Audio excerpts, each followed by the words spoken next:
Gracias, señor presidente. La diócesis es dueña de esta finca, manifestando que la viene poseyendo sin interrupción ni contradicción desde tiempo inmemorial, sin que tenga título escrito ni inscrito.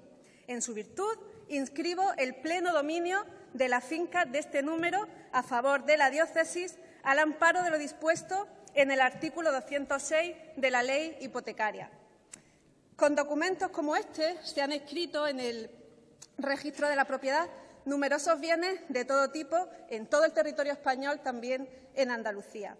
Como bien saben sus señorías, la jerarquía eclesiástica estuvo durante años inmatriculando, es decir, inscribiendo por primera vez en el registro de la propiedad bienes inmuebles, acogiéndose, por un lado, al artículo 206 de la Ley hipotecaria, que aquí se citaba, ley que data de 1946 y que equipara a la Iglesia con la Administración pública, en cuanto que se le permite inscribir bienes sin tener un título de propiedad de los mismos.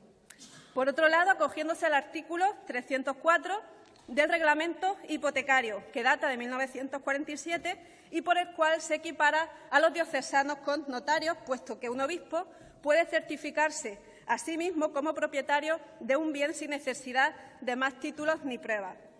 Como bien saben sus señorías, durante el Gobierno de Aznar se aprobó por Real Decreto en 1998 la supresión del artículo 5 del Reglamento hipotecario, por lo que estos privilegios quedaban ampliados a templos, ermitas, edificios de culto y otros bienes patrimoniales que hasta entonces habían sido considerados bienes de dominio público y, por tanto, no privatizables.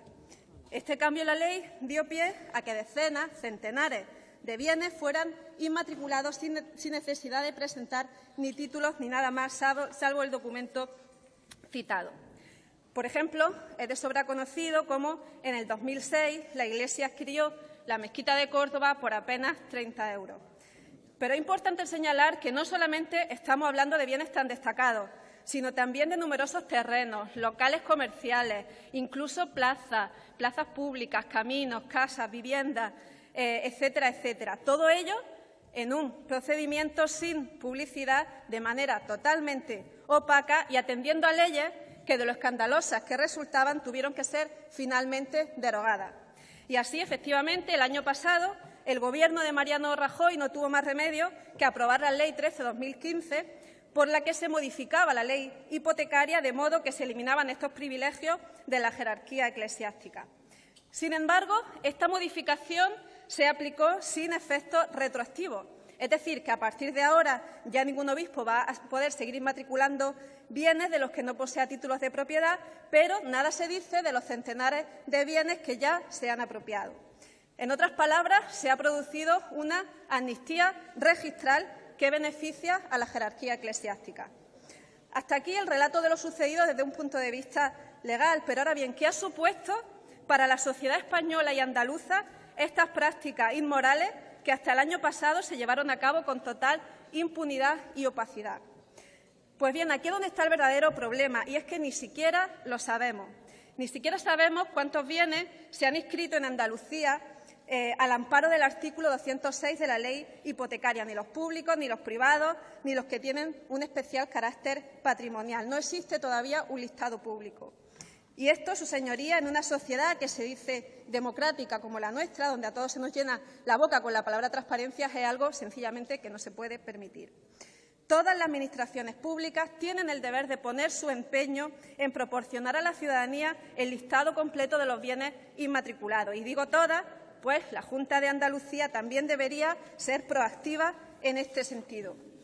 En esta petición de transparencia que hoy realizamos, es importante señalar que reclamar el listado de los bienes inmatriculados debe realizarse desde 1978. Si se pidiera el listado a partir del 98 del decreto de Aznar, dejamos fuera a los bienes que tenemos constancia, tenemos la certeza que incluso antes de este decreto ya fueron inmatriculados. Por lo tanto, es importante iniciar este listado desde el mismo inicio del Estado constitucional, es decir, desde 1978. Pedir la lista, entendemos, a partir del 98 supondría dar a conocer una verdad a media y que siguiéramos sin saber la magnitud real de estas prácticas. Es importante, por lo tanto, saber que ha pasado desde que tenemos una Constitución que vela por nuestros derechos.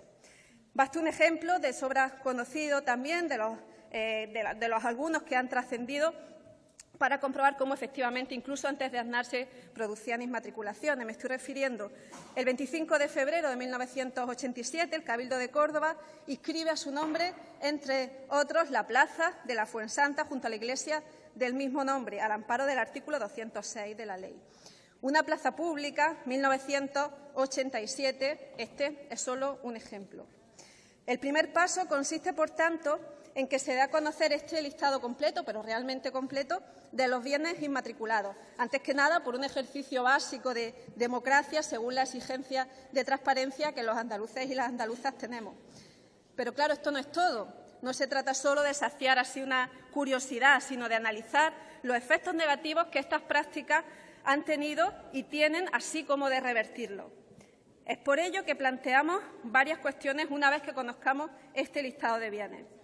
Primero, que se proceda a reclamar la titularidad de aquellos bienes que han sido inmatriculados de manera fraudulenta, es decir, cuando no se posea título sobre los mismos por tratarse de un privilegio que en un Estado de Derecho no tiene cabida.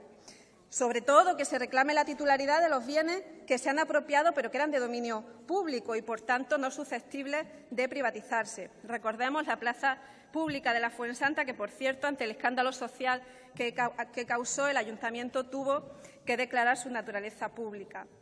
Es decir, pedimos que esto también sirva para revertir la amnistía registral que hasta el momento ha imperado.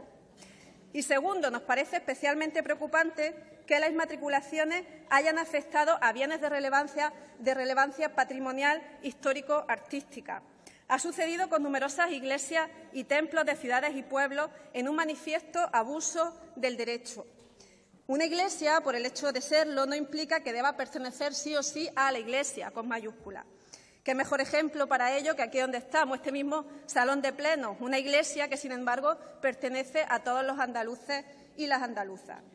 Y, sin embargo, las jerarquías católicas se han apropiado de iglesias que eran públicas, que incluso habían sido construidas con el dinero de los habitantes del lugar o habían sido restauradas con dinero público. Y es que, sus señorías, como bien dijo el arzobispo de Pamplona, Fernando Sebastián, la Iglesia no inmatricula ruina y se cuida de adquirir bienes en buen estado.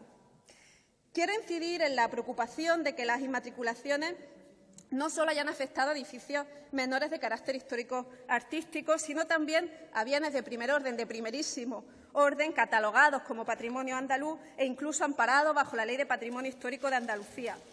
Y, cómo no, hablemos de la mezquita. Recordemos, como fruto de la apropiación por parte de la Iglesia y de la falta de control por parte de la Junta, se ha desvirtuado su historia, se han manipulado tendenciosamente los mensajes que se difundían, queriendo borrar la huella musulmana del edificio y relegarla a mera anécdota. Estamos, sus señorías, ante un atentado contra los valores histórico-artísticos, culturales y patrimoniales que definen la médula de Andalucía. Un atentado contra el que ahora parece que se empieza a reaccionar, pero que nunca debió haberse permitido. Emprender acciones inmediatas respecto a las inmatriculaciones impediría, entre otras cosas, que algo así pudiera repetirse.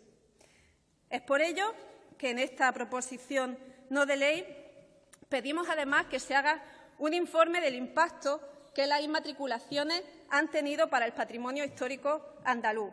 Y aún vamos un paso más allá siguiendo esta línea. Pedimos que se blinden nuestros monumentos para que no pueda repetirse el caso de la mezquita.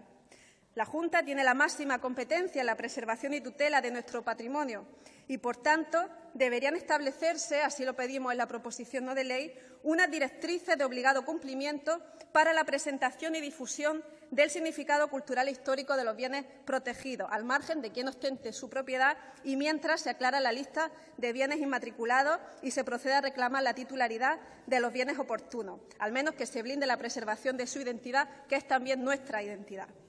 Quiero terminar ya esta intervención señalando que hay mociones e iniciativas similares que han salido a la luz en otros contextos. Y doy 3 ejemplos. El propio Partido Socialista presentó en mayo del 2015 una PNL sobre las matriculaciones del Congreso de los Diputados de Madrid, cuyo texto hemos integrado en parte en el punto 1 de nuestra PNL para favorecer el consenso. El Parlamento Vasco, donde también está el Partido Socialista, aprobó una PNL similar a la nuestra en junio de 2015. Por último, el Ayuntamiento de Córdoba, julio de 2015, aprobó por unanimidad, incluso con el apoyo favorable del Partido Popular, una moción reclamando el listado de inmatriculaciones. Es por ello, y ya con esto termino, que insto a los partidos a que sean coherentes con sus propias decisiones en otros contextos para que entre todos y todas contribuyamos a fortalecer la democracia y la transparencia en Andalucía. Muchas gracias. Gracias, señora Ayala. Turno ahora para los grupos parlamentarios. Comienza este turno por el Grupo de Izquierda Unida Los Verdes, convocatoria por Andalucía, y para ello tiene la palabra la señora Cortés.